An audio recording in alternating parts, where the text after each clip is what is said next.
सीधा खड़ा हो, खड़ा होना बुद्धि। अब मेरी बात का कान खोल के सुन ले। अब जो जो आएगा उसके सामने चाहे तू रो धो कुछ भी कर, लेकिन आज मुझे पैसे अच्छे खासे कमाने हुए चाहिए। और अगर तूने थोड़ी कमाई की ना तो पता ना मैं तेरा क्या हाल करूंगी। खाना नहीं मिलेगा तुझे, समझा मेरी बात? हाँ।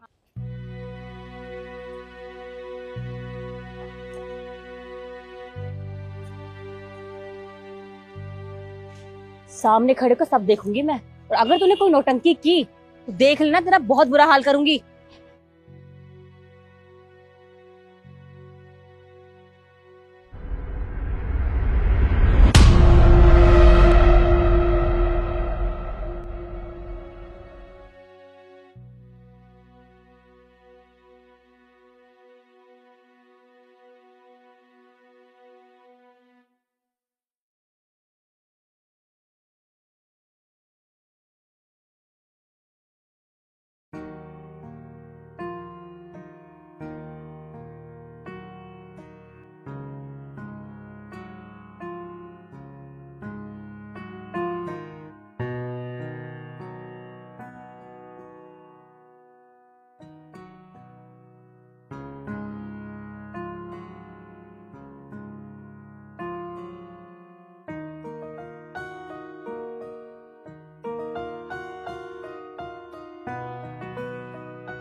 अरे ये अंकल तो हमारी सोसाइटी में ही रहते हैं। ये तो निखिल भैया के पापा हैं, पर ये यहाँ पे भीख क्यों मांग रहे हैं? भैया से फोन करके पूछती हूँ। हेलो निखिल भैया, आप एक बात बताइए, ऐसी भी क्या मजबूरी आ पड़ी थी जो आपने अपने पापा को मंदिर के बाद भीख मांगने के लिए भेज दिया? अरे आपको मेरी बात पे भरोसा नहीं है? वो मेरे सामने खड़े हैं। आप 1 मिनट रुकिए, मैं वीडियो बना के भेजती हूँ।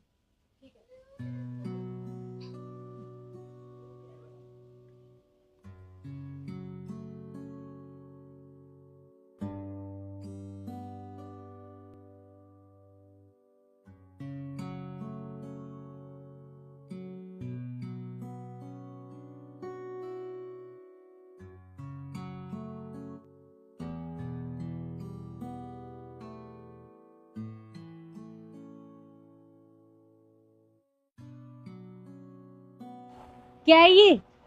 बस इतने पैसे? तुझे कहा था ना मैंने बुड्ढे, आज अच्छे से कमाई करनी है, पर तूने मेरी बात नहीं मानी। मैं सामने से खड़ी होकर ना तुझे देख रही थी, तू हाथ पैर तो जोड़ नहीं रहा था, न रो रहा था। तुझे एक्टिंग करनी नहीं आती है क्या इतनी सी भी? इतने से कुछ नहीं होने वाला, समझा तू? तूने ऐसे नहीं मानेगा। आज तुझे खाना नहीं मिलेगा ना, उसके बाद तुझे अकल आएगी। तू देखना, तू चल मेरे साथ, चल तू। कल बताती हूँ मैं तुझे, ऐसे कैसे भीख नहीं मांगेगा। चल ना, सीधा खड़ा हो और बात सुन ले मेरी ध्यान से। तूने कल भी मेरा बहुत बड़ा नुकसान किया है। तुझे कहा था ना मैंने भीख मांगने के लिए, और तूने क्या किया? इतने से पैसे लेकर आ गया। अगर आज तूने ढंग से भीख नहीं मांगी ना तो कल की तरह पानी से गुजारा करना पड़ेगा, पता है ना? अब जो भी आए कुछ भी कर, रो रो के, लेकिन पैसे मांगने उनसे। अब सीधा खड़ा रहे, मैं वहां से देख रही हूँ तुझे। शिखा, ये क्या कर रही हो तुम? हाँ, तुम कौन होती हो? मेरे पापा को खाना देने वाली या ना देने वाली? निखिल, तुम कहाँ से आ गए? और मैंने कब बोला ये सब? मैं तो पापा जी को मंदिर लेकर आई थी दर्शन करवाने के लिए। अच्छा, बंद करो अपनी बकवास। तुम मंदिर के सामने खड़ी हो, कम से कम झूठ तो मत बोलो। तुम्हें शर्म नहीं आती? हाँ, मेरे पापा से तुम भीख मंगवा रही हो, वो भी इस उम्र में। तुम इनकी बहू हो, ये सब करते हुए तुम्हें जरा भी शर्म नहीं आई? देखो निखिल, वो कुछ पैसों के लिए मुझे वो लालच आ गया था। तुम जितने पैसे देते हो उतने में गुजारा कहाँ होता है। मुझे शॉपिंग करनी होती है, घूमने जाना होता है, इसलिए मैंने सोचा पापा जी वैसे ही पड़े रहते हैं और क्या काम है उनका घर पे, तो इसलिए मैंने ये सब। मैं जानती हूँ मुझसे गलती हुई है ना, माफी मांग रही तुमसे। आज के बाद कभी ऐसा नहीं करूंगी। नहीं शिखा, तुमने गलती नहीं, गुनाह किया है बहुत बड़ा। ये मेरे पापा हैं, भगवान है मेरे, इनकी वजह से मैं इस दुनिया में आया हूँ। और तुम इनसे भीख मंगवा रही हो। वो तो शुक्र है मेरे दोस्त का, जिसने फोन करके मुझे सब कुछ बता दिया, वरना मुझे पता ही नहीं चलता मेरे पापा के साथ क्या हो रहा है।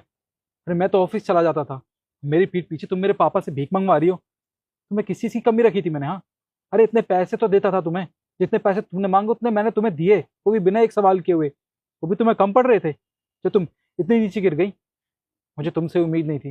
निखिल देखो, मुझसे गलती हो गई, तुम प्लीज तुम चलो ना, हम घर चल के बात करें। नहीं, हम घर नहीं जाएंगे, बल्कि हम दोनों घर जाएंगे, क्योंकि वो घर मेरा और पापा का है, तुम्हारा नहीं। तुम एक काम करो, अपने मायके चली जाओ, और तुम्हारे मायके पे फोन करके ना तुम्हारी सारी करतूतों के बारे में मैं तुम्हें बता दूंगा। और तुम जैसी औरत के साथ ना मैं एक सेकंड रहना पसंद नहीं करता। डिवोर्स के पेपर भिजवा दूंगा तुम्हारे पास, समझी? पापा जी अब पापा, आप चलिए मेरे साथ। निखिल मेरी बात सुनिए, पापा जी मुझसे गलती हो गई, मेरी बात तो समझिए पापा जी।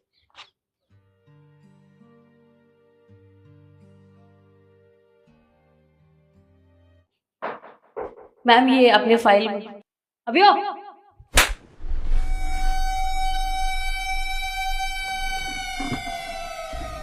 इतनी हिम्मत, ये ऑफिस मैडम का है और तू मैडम के ऑफिस में बैठ के उनके साथ चाय पी रहा है?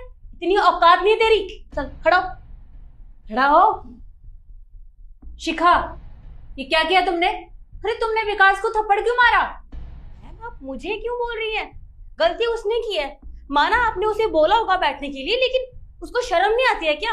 उसके औकात है, कम से कम उसको ये जान लेना चाहिए था, उसके बाद यहाँ बैठना चाहिए था। ये यहाँ मेरे पास किसी काम से आया था तो मैं चाय पी रही थी, मैंने इसके लिए भी मंगवा दी। इसमें इतना गुस्सा करने वाली कौन सी बात है? मैम मैं इस कंपनी की HR हूँ और यहाँ की रेपुटेशन का ध्यान रखना मेरी रिस्पॉन्सिबिलिटी है। माना आपने बोला होगा, ठीक है, लेकिन इसको एक बार सोच लेना चाहिए था।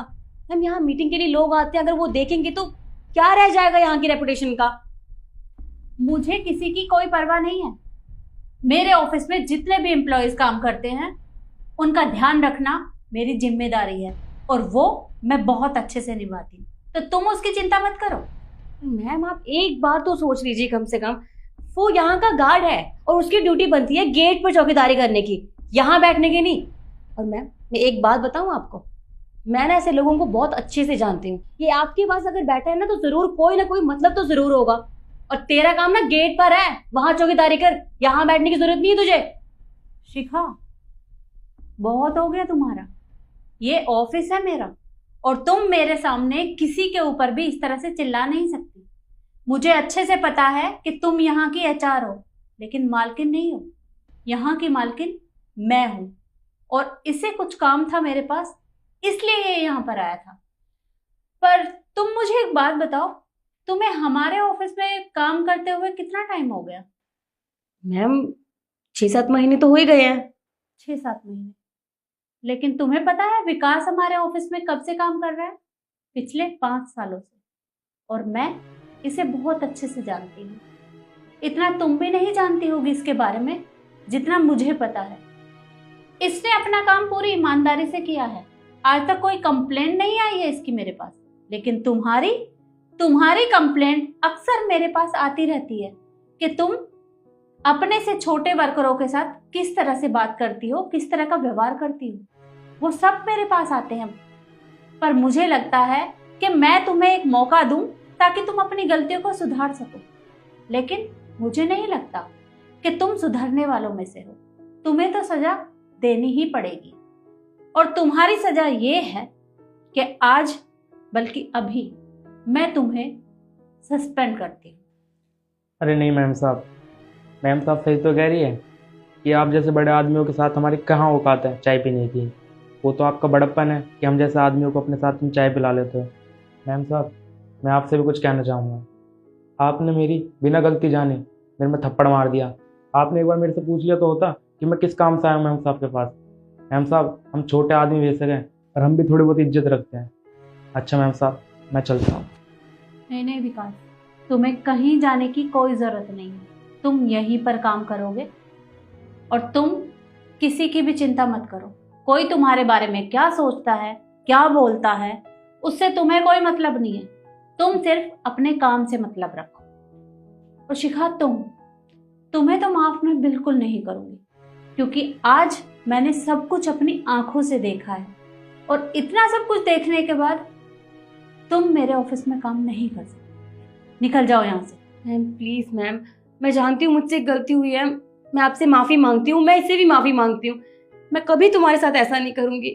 मैम प्लीज एक आखिरी चांस तो दे सकती है ना। आई प्रॉमिस मैं आज के बाद कभी कंप्लेन का मौका नहीं दूंगी आपको। Please ma'am, last chance, I promise कभी नहीं करूंगी। सोच लो शिखा, अगर अगली बार तुमने ऐसा किया तो कोई मौका नहीं मिलेगा। आई प्रॉमिस मैम, मैं कभी ऐसा नहीं करूंगी। ठीक है, पहले इससे माफी मांगो, उसके बाद तुम जा सकती हो। देखो मैं जानती हूँ मुझे ऐसा नहीं करना चाहिए था तुम्हारे साथ। आई एम सॉरी, मुझे अपने गुस्से पर कंट्रोल रखना चाहिए, लेकिन आज के बाद मैं कभी ऐसा नहीं करूंगी।